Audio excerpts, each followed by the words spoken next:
కాళేశ్వరంపై కాంగ్రెస్ ఎందుకు చర్యలు తీసుకుంటలేదు? కాంగ్రెస్ బీఆర్ఎస్ పార్టీలు అవినీతిలో తోడు దొంగలు. ఢిల్లీ లిక్కర్ స్కామ్ లో ఈ విషయం స్పష్టమైంది. లిక్కర్ స్కామ్ లో భాగస్వామిగా ఉన్న బీఆర్ఎస్ తో కాంగ్రెస్ కు అలయన్స్ ఉంది. తెలంగాణలో మొన్నటిదాకా బీఆర్ఎస్ దోచుకోగా ఇప్పుడు కాంగ్రెస్ అదే పని చేస్తుంది.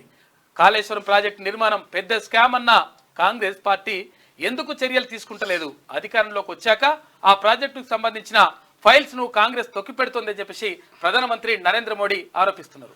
నేను బతుకున్నంత వరకు రాజ్యాంగం మారదు, ఎట్టి పరిస్థితుల్లో రిజర్వేషన్లు రద్దు చేయం మోదీ. మొదటి నుంచి రాజ్యాంగాన్ని కాంగ్రెస్ అవమానపరుస్తుంది, రిజర్వేషన్లపై ఉద్దేశపూర్వకంగానే దుష్ప్రచారం చేస్తున్నది. కావాలనే ఫేక్ వీడియో ఇది ఒక సీఎం చేయాల్సిన పని కాదు. కాళేశ్వరంపై కాంగ్రెస్ ఎందుకు చర్యలు తీసుకోవడం లేదు? తెలంగాణలో ఆర్ఆర్ ట్యాక్స్ వసూలు, ఆర్ఆర్ అంటే రేవంత్ రెడ్డి ట్యాక్స్ అంట, ఢిల్లీకి కప్పం కడుతున్నారని ప్రధాని కామెంట్. మెదక్ జిల్లా అల్లాదుర్గంలో బీజేపీ జనజాతర నిన్న. అయితే ఇక్కడ నిజంగా మనము అసలు యాక్చువల్గా అసలు విషయాలు మాట్లాడుకోవాలి పార్టీలకు అతీతంగా. విషయం ఏంటంటే కాళేశ్వరం పైన రాష్ట్ర ప్రభుత్వం ఎందుకు చర్యలు తీసుకుంటలేదు అంటున్నాడు ప్రధానమంత్రి. మనమేం అడుగుతున్నామంటే మరి 10 సంవత్సరాల నుంచి కేంద్రంలో మరి కేంద్ర ప్రభుత్వం ఉన్నది, తర్వాత అక్కడ భారతీయ జనతా పార్టీ జాతీయ అధ్యక్షుడు కూడా మాట్లాడిండు కాళేశ్వరం ఇక్కడ కేసీఆర్ కి తర్వాత బీఆర్ఎస్ పార్టీకి ఏటీఎం గా మారిపోయింది అని. తర్వాత చాలా మంది నివేదికలు ఇచ్చిన తర్వాత, చాలా మంది వినతి పత్రాలు ఇచ్చిన తర్వాత, చాలా మంది దానికి సంబంధించినటువంటి ఆధారాలు ఇచ్చిన తర్వాత ఎందుకు మరి చర్యలు తీసుకోలేని చెప్పేసి ప్రజలు అడుగుతా ఉన్నారు. కాబట్టి అక్కడ అంటే కొన్ని విషయాల్లో ఇష్టం అంటే అది కావాలని చెప్పేసి కామెంట్ చేసినట్టుగా కాకుండా నిజంగా వాస్తవాలు మాట్లాడితే బాగుంటుందని చెప్పేసి ప్రజలు అంటున్నారు.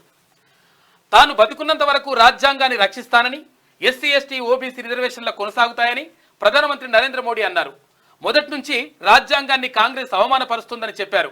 లోక్సభ ఎన్నికల ప్రచారంలో భాగంగా మంగళవారం మెదక్ జిల్లా అల్లాదుర్గంలో జరిగిన బీజేపీ సభలో జనసభలో మోదీ పాల్గొని ప్రసంగించారు.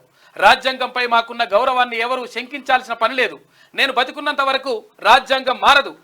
దేశవ్యాప్తంగా మాకు లభిస్తున్న ఆదరణ చూసి ఓర్వలేక కాంగ్రెస్ పార్టీ దిగజారుడు రాజకీయాలు చేస్తుందని వ్యాఖ్యానించారు. బీజేపీ మళ్ళీ అధికారంలోకి వస్తే రాజ్యాంగాన్ని మారుస్తామంటూ కాంగ్రెస్ నేతలు తప్పుడు ప్రచారం చేస్తున్నారని మండిపడ్డారు. ఉద్దేశపూర్వకంగా ఫేక్ వీడియో సృష్టించి ప్రజాస్వామ్యాన్ని అపహాస్యం చేస్తూ సమాజంలో ఘర్షణల వాతావరణం సృష్టిస్తున్నారు. ఒక సీఎం చేయాల్సిన పనేనా ఇది అని తెలంగాణ సీఎం రేవంత్ రెడ్డిని ఉద్దేశించి మోడీ అన్నారు. రాత్రికి రాత్రి ముస్లింలకు రిజర్వేషన్లు కాంగ్రెస్ పార్టీ మొదటి నుంచి రాజ్యాంగానికి వ్యతిరేకమని చెప్పేసి ప్రధానమంత్రి మోడీ చేసినటువంటి వ్యాఖ్యలు చూసుకోవచ్చు.